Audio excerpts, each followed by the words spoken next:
So I wanted to ask you, when you were selecting the career, way back when you first started, what was your biggest influence? I can say what, I can say who, I can say where. There's a lot of things probably that influenced how you selected your career. So, well, first of all, let me say thank you. I feel privileged to be here. And when you say to me, I have all these things, I feel like, okay, I feel validated. I still, I keep trying to climb the ladder every day. So thank you for having me, because it's been really, I know the first time we had a conversation, the second I was like, oh my God, This is like, have we known each other for years? I'm not really quite sure. So thank you. Well, to begin with, you need to know, and if you haven't figured this out, I'm Italian, and I'm the only girl between two boys.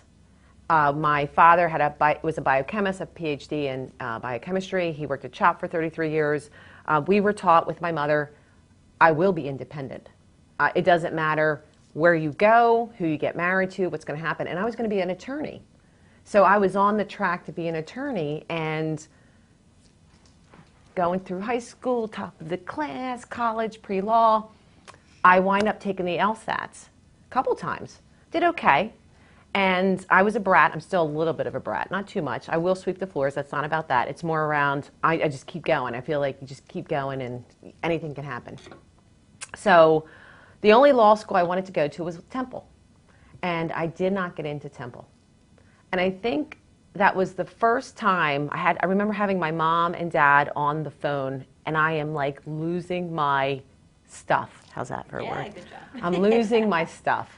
And devastation, because I was used to working, going after what I hoped to go after. I played sports. I'm a big sports person. I'm still an athlete today. And unfortunately, that competitiveness comes out, and my husband's always like, really, Ginny? Is that where we're going? I'm like, I'm sorry. Okay, I'll bring it down.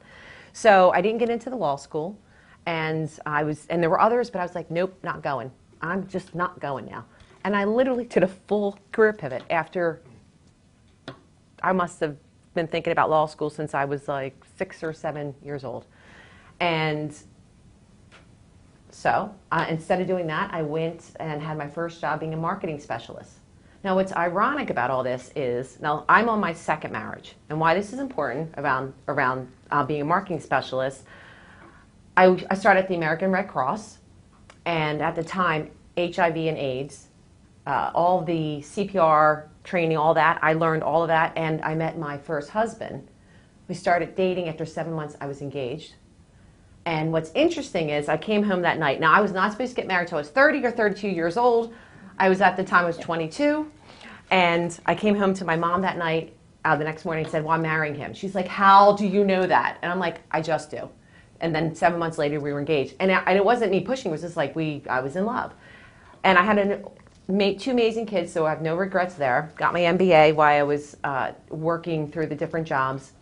And then I just kept doing a zigzag. From there, I went to be an HR manager. And even the person who hired me from marketing specialist, I'm like, why did you hire me? This is like after 3 years. He's like, you took really good notes. I'm like, really? That's why you hired me? And I learned everything about HR from ground zero.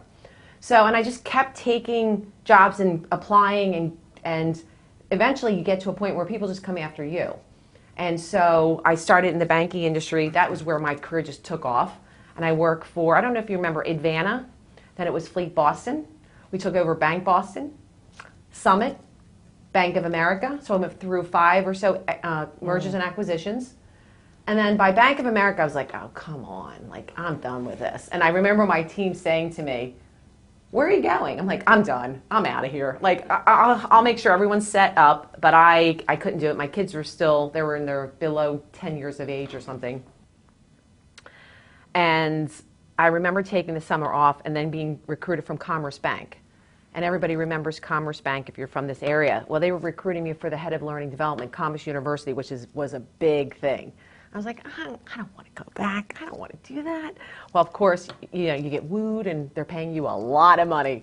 And I had young kids, and it was an opportunity of a lifetime. So I decided to take it after taking about 3 or 4 months off with my kids, and it just kept going. And then from there, I was recruited to Independence Blue Cross to be their CHRO.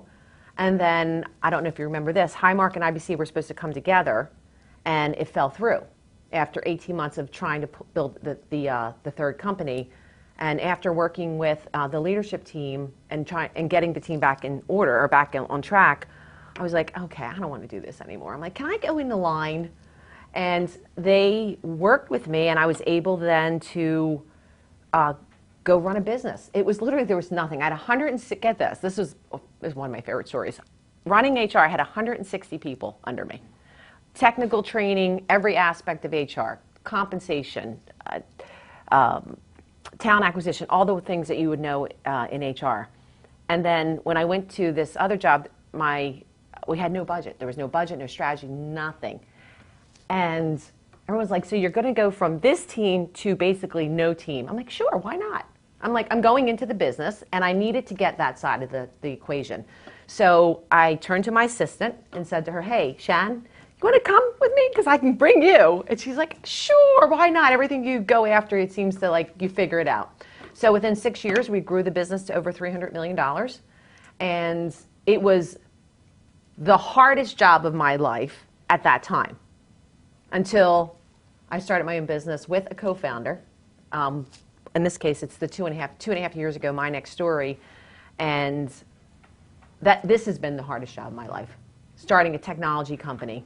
I would do it all over again, because my mother keeps saying, Ginny, would you do it over? I go, Mom, I don't have regrets. I really don't. And I feel like everything that you take on, you need to take something from it. I'm learning every day. It is the hardest job I've ever done. And does it get easier? I don't know. I'll let you know.